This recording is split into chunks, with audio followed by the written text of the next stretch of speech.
Yo, welcome back everybody to a brand new video here on the second channel. We got some more new cards to look at in today's video. These new cards are going to be featured in our Shrouded Fable set, which is going to be in August. Now, we do have a couple of new cards to look at. We got a brand new supporter card, which I'm not going to lie, is a little scary. It might be one of those supporters kind of like Eerie, where it's like, did Pokemon really need to print this? And we even have an Iron Hands counter that we're going to look at here in today's video. A bit of a shorter video, like I said, not that many new cards have been revealed here, but I still wanted to look at them because all these new cards actually do look pretty playable, especially the brand new Slither Wing and Iron Moth that we're going to look at here. I'm excited to look at all these new cards, and if y'all are new to the second channel, make sure to subscribe down below. We're on the road to 14,000 subs. If you want to enjoy the video, leave a like. Let me know what you think of these new cards down below. Do you think they're good for the game?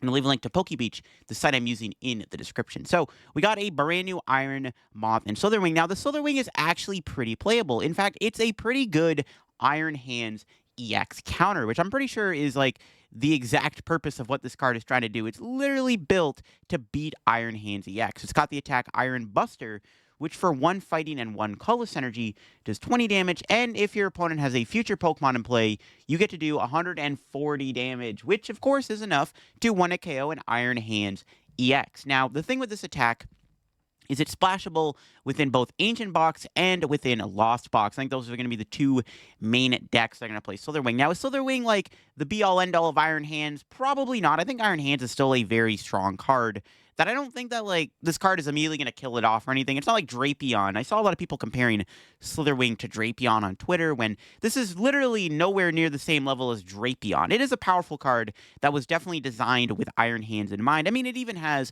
140 HP. It can't get KO'd in return by an amp without a damage modifier. So it's a very interesting card that's built to beat Iron Hands, but I don't know if this is very playable otherwise. I mean, it might be a good one-of to play within a Lost Zone toolbox deck.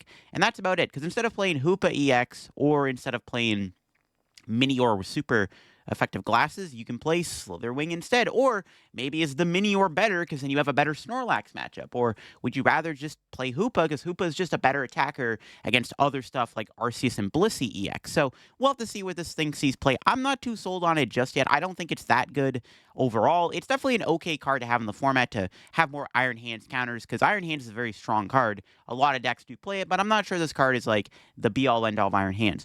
Iron Moth, on the other hand, is a lot more interesting. I actually think this card is pretty strong. So, it does have 2 attacks. The main attack is that Wild Rejector attack. That does 120 damage. During your opponent's next turn, prevent all damage done to this Pokemon by attacks by your opponent's ancient Pokemon. Now, both Slither Wing and Iron Moth were basically built to counter the opposite paradox, which is kind of funny.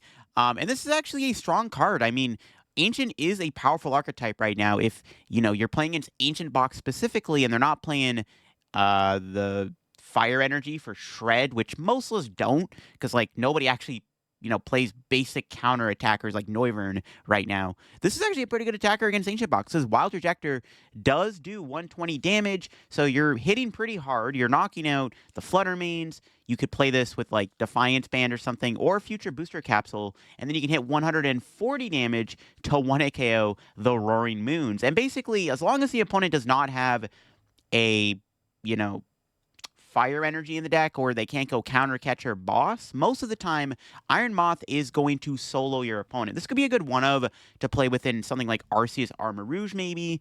Now, it's not the perfect counter, because in order for this card to really be effective, it does have to be, like, the only card in play, because Ancient Box can, of course, use Counter Catcher Boss or something, but if you're playing this in a deck with, like, Ionos and Judges, maybe it's a good idea, because you can basically keep forcing your opponent's hand down and keep forcing them to find the Counter Catcher and the Boss.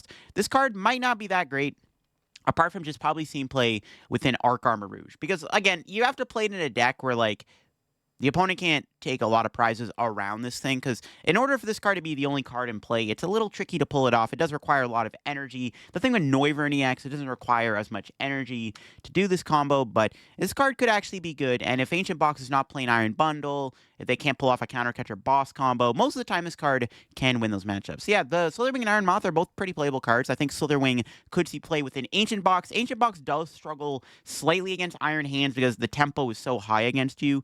If you can't find an Ancient Booster Ultra Capsule and you can't go like Counter Catcher their Crown quick enough, the matchup is usually unfavored for Ancient Box, I find. So Slither Wing might make the matchup more favored, and then the Iron Moth could be a cool addition in a fire deck to help counter Ancient Box. Then finally, we got the new Xerosic here. Now, this is the problematic supporter card that everyone's been talking about now that it got revealed. So it does have that effect. Your opponent discards a card from their hand until they have 3 in their hand. That's it. It's basically just a stronger version of Hand Trimmer. Now, this is a very dirty card. Being able to force your opponent down to 3 cards in hand is pretty good because there's a lot of decks out there that like to keep their hand nice and big. Like something like Lost Box, for example, would absolutely despise this card. Hand Trimmer is already an annoying card for decks like Lost Box to deal with, but now they have to deal with Xerosic's plan, that's pretty dirty. This could also be really good against Ancient Box, another deck that tends to have gigantic hands. Even something like Shempao sometimes will hate this because maybe their hand is loaded with playable cards and they don't want to get rid of everything. This card is pretty good. Now, is it like the worst thing to happen? I would still argue Eerie is a stronger supporter. Like if I were to play Xerosic or Eerie, I would probably still say that Eerie is a better card than Xerosic, playability wise, because Eerie has a better chance of removing more key resources. You know, your opponent gets to choose what cards get discarded with this card, much like Hand Trimmer. It is a stronger Hand Trimmer. Now, there is one funny combo that actually a lot of people point out on Twitter. You can actually play a Mungus. So if you have a Mungus in your hand, for whatever reason, if you're playing a Mungus in your hand, if it gets discarded by the Xerosic, you're in your opponent's turn if this Pokemon is discarded from your hand by an effect of an attack ability or from an effect from one of your opponent's items or supporter cards, your opponent has to discard their hand, which is hilarious. So for whatever reason, if Xerosic actually sees any play at all, just play a Mungus in your deck. If you discard the Amoongus, your opponent has to get rid of their entire hand. Actually, not a bad counter trap card to the Xerosic. That's actually like a low-key, like, hilarious combo, but it actually doesn't seem terrible. If Xerosic actually sees play, this is obviously going to probably see some play within control archetypes like Snorlax. It's a pretty good card.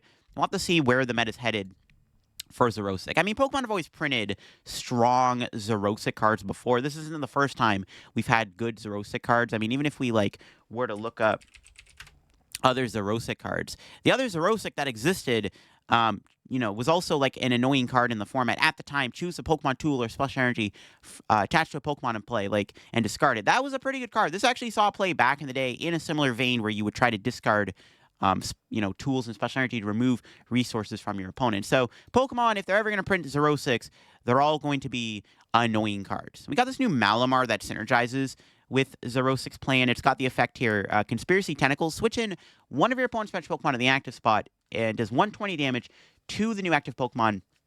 However, if you do not play Xerosic's plan from your hand this turn, the attack will do nothing. I mean, it's not that playable. I don't think this card is very good. I mean, switch something in to do 122, it doesn't seem fantastic. Even if you play Xerosic with it, I still don't think that it's a very playable card. So the Malamar's kind of, in my opinion, not very good. But the Xerosic, this card could be pretty good. Like I said, it's like a better Hand Trimmer. I think that Eerie's an overall better disruption card, but this card definitely could be pretty evil and nonetheless. Like if I'm playing a Lost Box or Ancient Box deck, like a deck that tends to have a massive hand, even like Control will hate this. Like even like a Snorlax deck will not appreciate this card because they can't like Eerie this away or Misfortunate like Hand Trimmer. So maybe this card will both be good and bad for the format, where it can counter these hand-intensive decks like Lost Box, Ancient Box, and Snorlax, or it'll be really good for those control decks also to hurt you. So it's definitely an interesting card. Let me know what you think of Xerosic down below. But let me know what you think of these new cards down below in general, the Iron Moth and the Slither Wing and the Xerosic. I'm interested to hear what your thoughts are down in the comments below. That'll be for me on the second channel. Leave a link to PokeBeach here if you want to go read these cards for yourself. Leave an opinion on their site or anything. And that'll be for me. Have a good day. Bye-bye.